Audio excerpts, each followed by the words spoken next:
Hello, this is Dateline London. I'm Sean Lay. This week, 2 ways to shuffle your rivals out of the door. House arrest in a luxury hotel or a 6,500-kilometre flight of shame.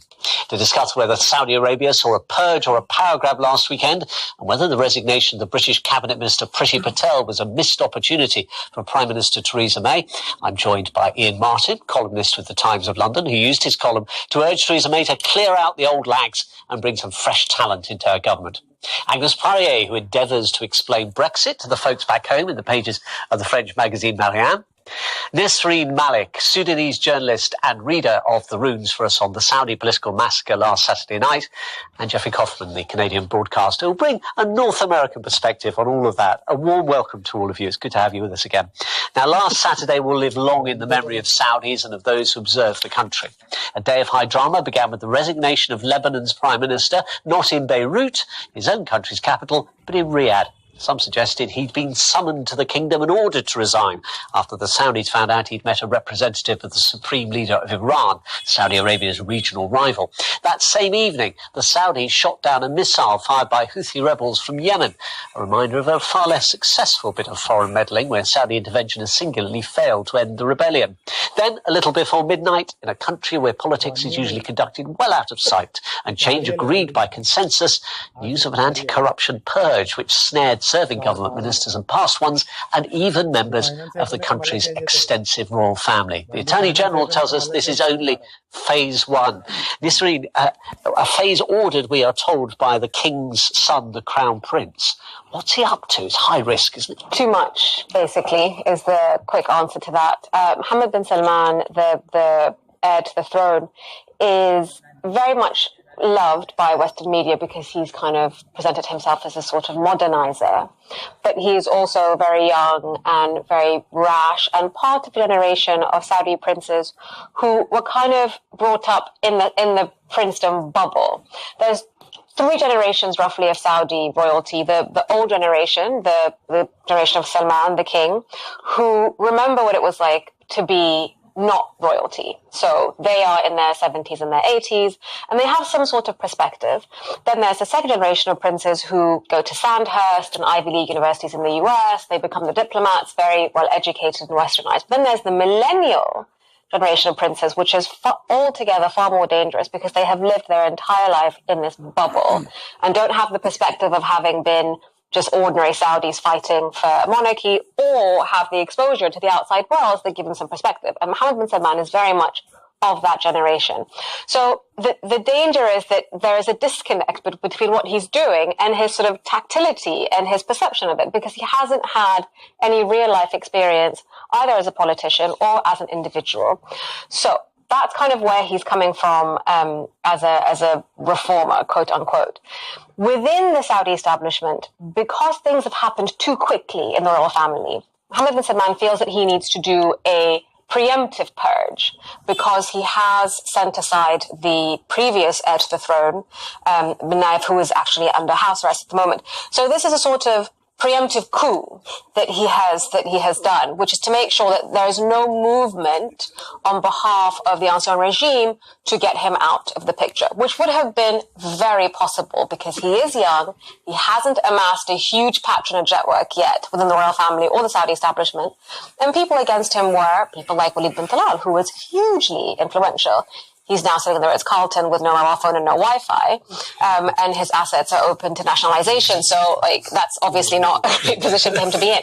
Anyway, so you asked, what is he up to? He is trying to preemptively consolidate power within the hands of him and his coterie. And in doing so, he has dressed it up as anti-corruption. He's dressed it up as clever foreign policy. He's dressed it up as anti-Iran movements, which are basically playing on Shia sectarianism.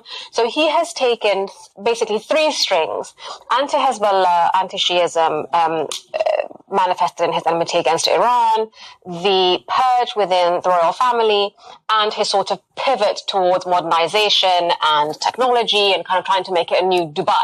And all these things are just dressed up consolidations of power as far as he's concerned. Completely. I mean, I think this word corruption, we should be very careful about. I mean, that implies there is a Saudi that isn't corrupt. But there's a Saudi royal that isn't corrupt. Correct. Yes. And that there's a Saudi Arabia that isn't corrupt. It's a very big royal family. That's an awful lot of people. Right. But the point is there's no rule of law, transparency, accountability. It's a different political and economic culture. That's the point. And this word corruption has been used conveniently by Putin in the past. It's been used recently in China. It's not really about that. I mean, clearly there is a lot of double dealing and underhanded payment that's gone on in Saudi Arabia for a long time. So this is We're very certainly much not using a legal term when we talk about corruption. Exactly. We're talking about a political and in fact, as Mr. was talking, you could have actually substituted North Korea for much of what you were just saying about consolidating power, eliminating threats to power. What makes this particularly dangerous is that two things happening simultaneously are being conflated, which is that you've got the domestic situation and that centralization of power away from a diffuse leadership in which there are a lot of stakeholders in Saudi towards a centralized reformist, modernizing model, as MBS is trying to do now. Simultaneously, it's also about Iran and about Saudi's and that's where the Lebanon aspect of this comes in. This is where it gets really dangerous. Precisely. This is where it gets really dangerous globally, because you essentially have MBS backed by Trump, though not by Tillerson. So the US administration is split, but Trump is very much endorsing what MBS is doing. The first son probably would love to do it in America. Is very close to the Crown Prince, and he's been an interlocutor for him. And Rex Tillerson on the Saturday warned about no proxy wars. I mean, that warning then wasn't just aimed at Iran; it was also aimed at Trump. And Trump tweeted that MBS, the Crown Prince, knows precisely what he's doing. And the fear is that you have Trump, Netanyahu in Israel, who's very much on side for what the Saudis are doing now, and a young Crown Prince, who's taking on too much, as you suggest, and their target is Iran and building things up, some sort of conflict with Iran. And is that why, Agnes, President Macron of France rushed to Riyadh unexpectedly? Because, of course, France used to be the colonial power for Lebanon and still takes a great deal of interest in Lebanese affairs. Yes, and Hariri was a friend, the Hariri family was a friend of many French presidents.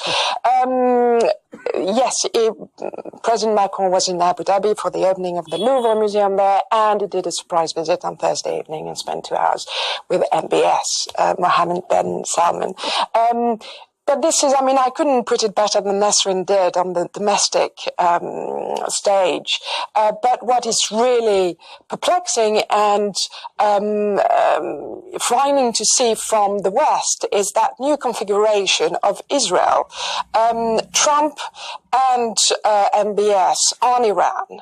And you know, it could fizzle out, as it does sometimes in the Middle East, but it could also, I mean, I think there's a risk of conflict here, and we might see Hezbollah missiles, again, 11 years later, flying over the northern border of Israel, and Israel is preparing for this. And again, Lebanon is this hostage, and this, the courtyard, the playground of regional politics. And, of course, you can say, I mean, we don't know whether he's been kidnapped, said Hariri. Also, he's born in Riyadh. He's got joint citizenship. He's got a house there, and he's actually a national. I don't think France can do anything really. I mean, Macron went there and said, well, you know, please, can you do something? But basically, what can the West do? The US could do something, but we've got Trump there. And in fact, the West is really morally compromised on this topic, because the West has sold so many billions of dollars of arms to Saudi Arabia, used them against Yemen, and yet and empathized with the victims of arms sold by Britain. 4.6 billion pounds of arms sold to Saudi Arabia in the last 2 years, even more from the US. But that's the leverage, isn't it? That's what we're talking